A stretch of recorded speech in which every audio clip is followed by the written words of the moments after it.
Stuttering has long been a complex puzzle, but groundbreaking research is now pointing toward a revolutionary way to understand and treat it, by considering the intricate web of additional health conditions that often accompany it. This shift in perspective could transform how clinicians approach stuttering, making treatments more personalized and effective. But here's where it gets controversial. Should we rethink stuttering as more than just a speech issue and more as a multifaceted biological condition? At the recent STARS, Stuttering Treatment and Research Society, Inaugural Education and Research Conference in Dana Point, California, Shelly Jo Kraft, PhD, MS, introduced a compelling new framework that highlights the significant role of comorbidities, other medical issues that often occur alongside stuttering, in shaping its manifestation and treatment. This conference is a pioneering event dedicated exclusively to exploring the neurobiology, genetics, and treatment advances in stuttering. Dr. Kraft, who directs the Behavior Speech Genetics Lab and serves as an associate professor at Wayne University, draws a fascinating parallel between stuttering and asthma management.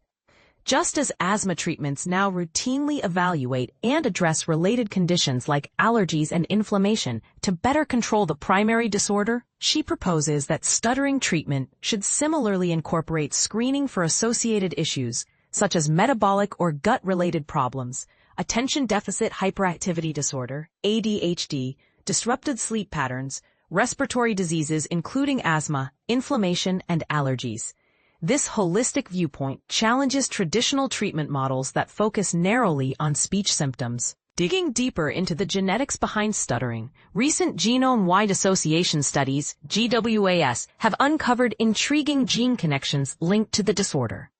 For example, Dr. Kraft highlighted that the gene region ZMAT4 reached significant associations with stuttering among individuals of African ancestry, while FAM49A was similarly implicated in people of European descent. These findings suggest that genetic factors influencing stuttering can vary across populations.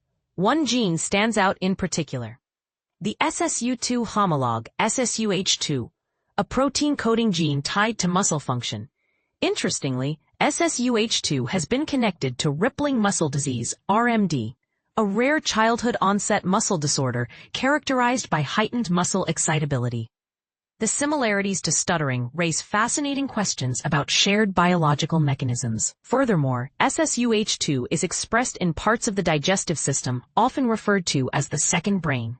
While the exact role of SSUH2 remains a mystery, Dr. Kraft pointed out that serotonin, a T neurotransmitter involved in gut function, may play a link between gut health, the microbiome, and the clusters of symptoms seen in people who stutter. This points toward a complex interplay between genetics, the nervous system, and bodily systems often overlooked in stuttering research. Adding to this genetic insight, Dr. Kraft and her team recently published an extensive GWAS involving nearly 100,000 individuals who stutter, compared against more than 1 million controls, the largest study of its kind. They identified 57 genomic regions and 48 genes associated with stuttering, many of which overlap with genetic risk factors for conditions like ADHD, anxiety, asthma, depression, dermatological issues, sleep disturbances, and various infections. These results provide strong evidence that stuttering rarely exists in isolation, but rather within a network of interconnected health challenges. To translate these genetic discoveries into practical tools, the researchers developed the Other Health Inventory for Individuals Who Stutter, OHI.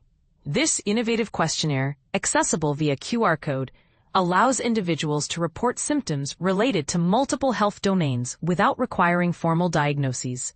Early data from this survey highlighted gastrointestinal, skin, respiratory, sleep, and viral infection issues as common areas of concern among participants, all supporting the notion that treating stuttering effectively means addressing the whole person, not just speech alone. Dr. Kraft advocates for developing an endophenotype, a measurable biological trait closely linked to the underlying causes of stuttering, more specific than broad clinical symptoms.